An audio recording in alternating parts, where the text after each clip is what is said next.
E aí galera ligada no Histórias BJJ, tudo bom?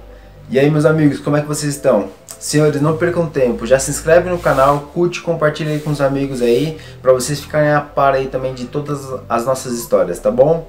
E hoje a gente vai conversar com um amigo nosso, um amigo que está um pouquinho longe, lá no Canadá, senhores. Eu vou deixar ele se apresentar um pouquinho então e depois a gente começa com as perguntas. Se liguem no vídeo! E aí, Atila e pessoal aí da BJJ História, aqui fala Roberto Ori. Hoje a gente vai bater um papo, vai ser bem bacana. Queria falar um pouquinho sobre mim primeiro. Eu já estou morando aqui no Canadá já fazem 7 anos e eu treino Jiu-Jitsu há mais de 14 anos. Eu acho que no longo dessa conversa que a gente vai ter hoje, eu vou explicar um pouquinho como é e como foi a minha trajetória aqui no Canadá. E gostaria de agradecer você essa oportunidade de estar conversando contigo, e eu espero muito em breve estar aí no Brasil e estar conversando diretamente e pessoalmente com você. Legal. E cara, conta pra gente, como é que foi o seu início dentro do Jiu-Jitsu? Então é engraçado você perguntar como eu iniciei no Jiu-Jitsu, porque a primeira vez que eu tive contato no Jiu-Jitsu foi quando eu fui para uma academia de musculação, e eu vi o pessoal montando aqueles tatames de puzzle mats, né, que são aqueles tatames quebra-cabeça, e eu fiquei surpreso. Falei, não, como assim? O pessoal treina aqui? Eu não tinha noção do que era o Jiu-Jitsu. Eu sabia mais ou menos por cima, porque quando eu era mais novo, meu pai nunca deixou eu fazer essa arte marcial. Na época, o primeiro professor que eu tive de Hapkido na época do freestyle, e ele era contra o pessoal do Jiu-Jitsu. E aí, eu não sei o que aconteceu, acho que aquilo lá foi por Deus, porque eu comecei a ir nessa academia, eu vi o pessoal malhando, vi o pessoal treinando, e aí eu falei, pô, eu quero fazer parte disso. A primeira aula que eu tive, já tomei um esporro de primeira, porque eu queria tirar a camiseta, não estava acostumado, não sabia o que era o jiu-jitsu, e eu queria tirar a camiseta e treinar sem camiseta, igual, sei lá, eu fiz a maioria das vezes quando fazia artes marciais. Era possível fazer isso, e aí o professor, não, você não pode, coloca a camisa de volta. E isso daí foi uma coisa que foi um indicativo que eu falei, não, eu gosto dessa arte marcial, eu quero treinar isso. A segunda parte foi o que mais me chamou a atenção, foi o fato de idade, tamanho, isso não influenciar em nada. Tanto é que quando eu fui fazer a primeira aula, eu terminei a aula, eu já tava assim, é aquilo que eu sempre digo, jiu-jitsu ou você ama ou odeia. Então eu já tava com aquela pulguinha do jiu-jitsu na minha orelha, eu falei, não, agora eu quero fazer isso. E eu perguntei, fiz essa pergunta até um pouco infantil, você acha que eu tô muito velho para treinar? Eu perguntei isso na época. A minha primeira academia foi a Paulo Garcia, ela não chamava Paulo Garcia na época, ela chamava Montenegro, e eu perguntei para ele se eu era muito velho para treinar com meus 18 anos. Então, e claro que ele deu risada e falou, não, você tem muito gás ainda pela frente. E depois disso só foi treinos e mais treinos, e o que mais me chamou a atenção foi que eu mesmo, sendo pequeno, conseguia finalizar caras muito maiores do que eu. Isso daí foi me dando mais motivação, e eu continuei treinando e até hoje treino jiu-jitsu e amo o que eu faço. Legal.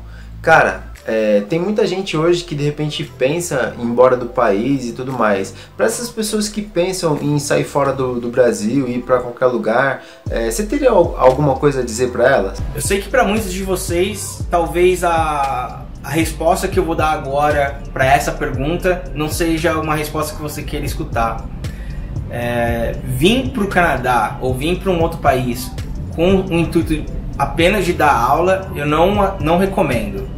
E eu vou tentar explicar um pouquinho o porquê que eu não recomendo isso. Quando você chega em um país que você não conhece, a primeira coisa que você vai ter que fazer é falar inglês. E mesmo que você fale inglês, por exemplo, eu não sabia falar nada, eu não sabia o verbo to be quando eu cheguei aqui no Canadá.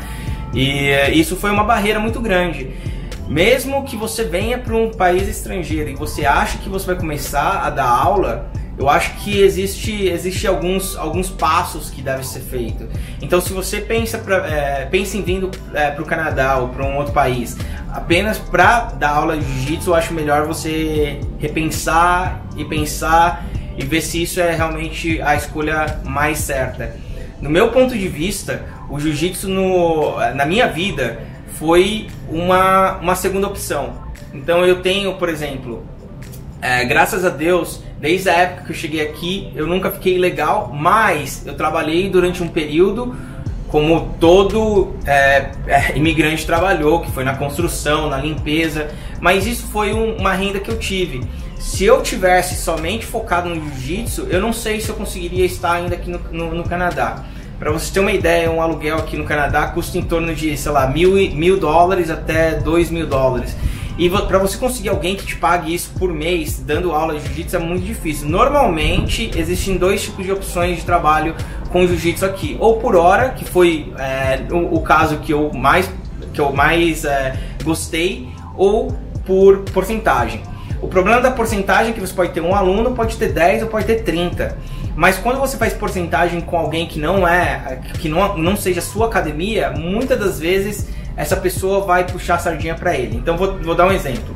Se você trabalha, sei lá, com alguém que dê aula de Muay Thai, então ele vai conseguir colocar mais gente no Muay Thai para ele, e aí você vai ter mais ou menos, sei lá, a cada 10 alunos que ele colocar de Muay Thai, um aluno para você. Então a sua escala para você ganhar vai ser muito mais difícil. E também depois que você já fez esse contrato, é muito difícil você mudar. Então aí você, vamos supor, aí você fala, não, mas aí eu vou querer pegar os alunos. Aí eu não acho muito bacana. Então, pelo menos se você trabalhar por hora, você sabe que aquele montante é o montante que você vai receber, e se você começar a ter mais alunos, você pode tentar negociar. Agora, do contrário, talvez seja um pouco mais difícil. Só que eu não acho que também seja tão fácil assim você conseguir alguém que vai te dar uma ajuda, abrir as portas para você. Então tudo isso aí vai depender do que você espera. Se eu posso te dar uma ajuda para você pensar nisso, ou até uma direção, venha para o Canadá. Não foque tanto no jiu-jitsu como uma primeira profissão, mas foque que ela pode ser sua profissão. Então vamos supor, você começa a trabalhar, e aí você vai juntando uma grana, e talvez depois de algum tempo você possa abrir sua própria academia. Aí sim você vai começar a trabalhar e viver do jiu-jitsu. Agora, se você for uma pessoa normal, como eu nunca fui um cara famoso, eu nunca fui o campeão mundial, e aí foi muito mais difícil.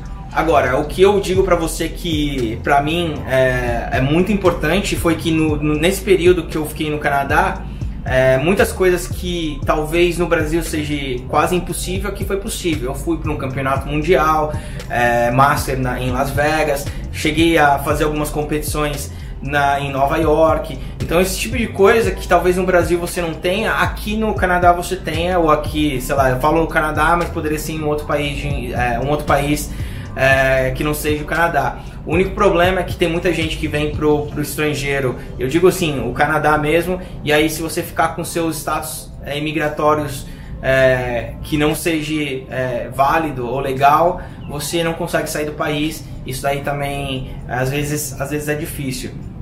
Eu vou estar colocando também, talvez se você começar a me acompanhar, eu vou estar explicando um pouquinho mais do processo do Canadá, como é que funciona. Como eu já moro aqui há muito tempo, talvez eu possa te dar essa dica pra você. Mas, assim, se você tem um sonho, eu assino embaixo, eu acho que vale a pena. Se eu tivesse que fazer isso de novo, eu faria, entendeu? Então eu vim pra cá, se você acha também que você tá muito velho, muito novo, eu vim pra cá com 28 anos. Então eu vim pra cá também um pouco mais velho. E eu acho que eu faria isso de novo. Hoje, graças a Deus, eu não trabalho mais na construção, eu trabalho como desenvolvedor e programador, mas eu já tinha essa profissão no Brasil. E uma coisa que eu acho que foi uma que eu posso dizer pra você é você não desistir. Então eu lembro que quando eu cheguei aqui, todo mundo falava assim, ó, você nunca vai trabalhar na sua profissão, ó, seu inglês não é bom, e sabe, você vai sempre trabalhar como no subemprego. E graças a Deus eu pude provar que isso daí é uma malela, você consegue, se você perseverar você consegue. Hoje eu trabalho como desenvolvedor de uma empresa canadense, de um negócio que até então, quando eu cheguei, para todo mundo que eu falava que eu não ia conseguir. Também dei aula aqui no Canadá, e para muita gente isso daí não é possível. Então persevere, acredite. Se esse foi o seu sonho, vir para um outro país, venha. Mas venha com calma, venha com esse pensamento. Vai sofrer, mas é algo que eu digo, é igual a faixa branca e a faixa preta. A diferença da faixa eu como faixa preta é que eu era um faixa branca que não desisti. Então se você quiser isso, se você tem isso como seu sonho, vem que vai ser bem bacana. Muito bom. Rory, tem uma história sua que eu particularmente eu admiro muito. Foi um tempo que você ficou fora do país por conta da distância, encontrou um lugar para poder treinar e tal. E eu sei que esse professor que estava te dando aula fora do país chegou em um determinado momento que ele queria te graduar a faixa preta. E você disse que não, que só ia pegar a faixa preta quando voltasse para o Brasil para pegar com o mestre Alê. Conta pra galera aí, por que você teve essa atitude? Essa história é verdade. Quando eu vim pro Canadá, eu era faixa marrom pela equipe Colisão. E deixa eu explicar um pouquinho o porquê dessa decisão minha. Não quando eu saí da minha primeira equipe, que era a equipe Garcia, eu saí por alguns motivos de ego e coisas que vai ficar no passado. Eu até entendo, hoje conversando com meu professor eu ainda tenho esse respeito, mas foi uma coisa que ficou no passado, que era um outro pensamento naquela época. Então, quando eu já era faixa roxa, eu peguei a faixa azul um pouco mais cedo do que a maioria das pessoas. Eu acredito que foi em 6 meses eu já estava indo para uma faixa azul. Depois eu galguei um pouquinho mais, peguei a faixa roxa, e quando eu peguei a faixa roxa, eu queria ir para o Mundial. E aí, por causa de vários motivos que eu não quero nem entrar em detalhe hoje, mas que me levou a perder o tesão de treinar jiu-jitsu. Então não de treinar jiu-jitsu, mas de fazer parte de uma equipe. Então quando eu peguei minha faixa roxa, eu tive treinei mais um ano e depois eu tive esse desentendimento e aí teve essa ruptura. Quando teve essa ruptura, quase 3 anos eu não fiz parte de nenhuma equipe. Mas de nenhuma equipe mesmo. Eu saía, alguém me chamava, eu ia treinar, fazia os treinos, adorava fazer os treinos, mas sempre quando fazia parte de equipe eu falava, não, eu não quero isso. E isso daí foi levando, até que eu tava no bairro do Jaçanã, tava treinando e encontrei uma academia ali do Luiz, e o Luiz foi super bacana. O professor Luiz Pereira foi assim, um cara que me fez gostar do jiu-jitsu novamente, e quando eu vi que tinha uma equipe por trás chamada Colisão, e aí foi aquilo lá, né? Eu achava que eu não ia mais fazer parte de uma equipe, e quando eu percebi que eu podia fazer parte de uma equipe, não só de uma equipe, mas de uma família, do mesmo jeito que, dos mesmos princípios que eu tinha, eu não podia não fazer isso.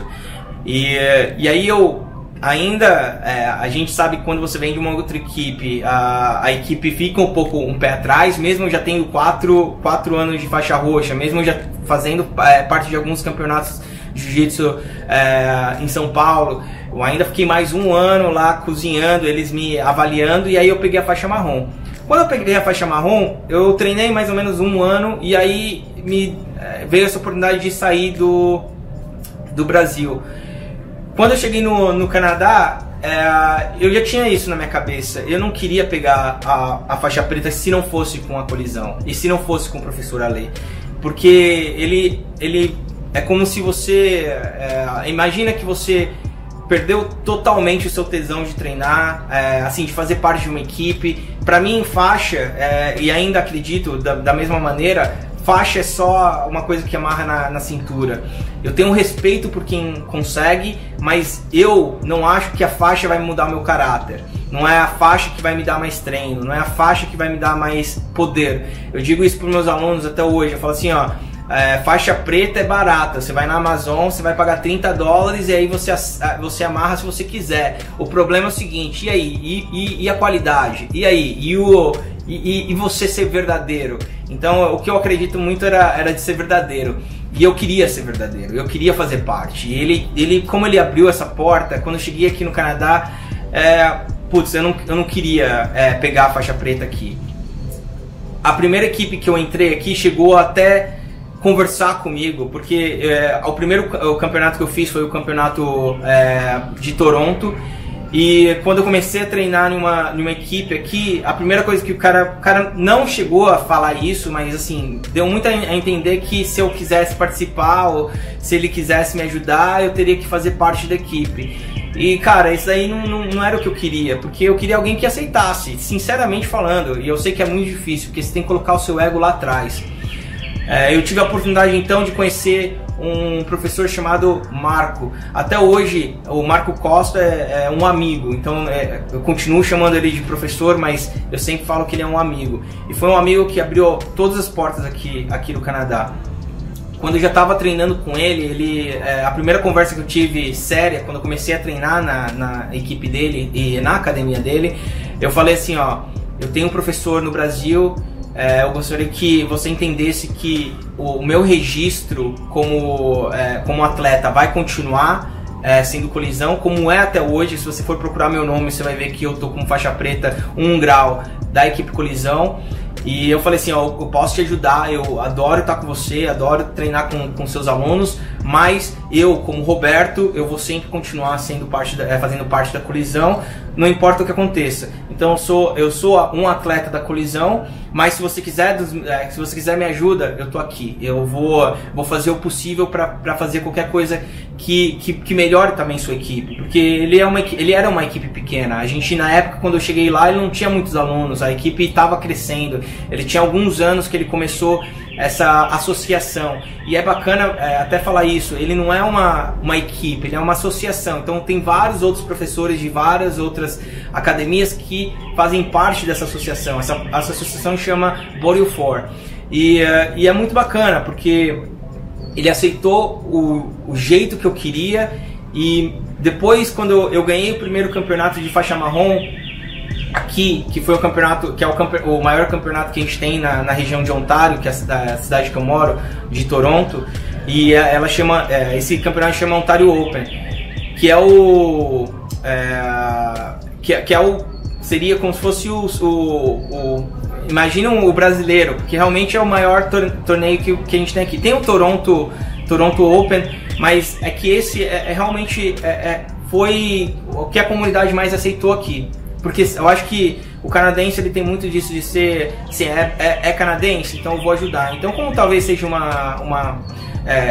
feito por um canadense, mesmo que ele seja um brasileiro, mas é feito pela comunidade canadense, então eu acho que ele sempre tem mais atletas lutando nesse torneio. E eu ganhei na minha divisão como faixa marrom.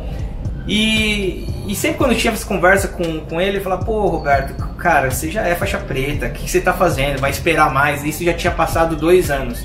Então ainda esperei, passaram-se 2 anos, o meu professor chegou a conversar comigo e falou, não, você já é um faixa preta, você tem que ir você tem que continuar essa trajetória, por que você está esperando? E eu sempre tive essa conversa com ele, eu falei assim, ó, eu não vou até eu voltar pro Brasil, se demorar 2 anos, 3 anos, 5 anos, eu vou continuar a faixa marrom até que eu volte pro Brasil.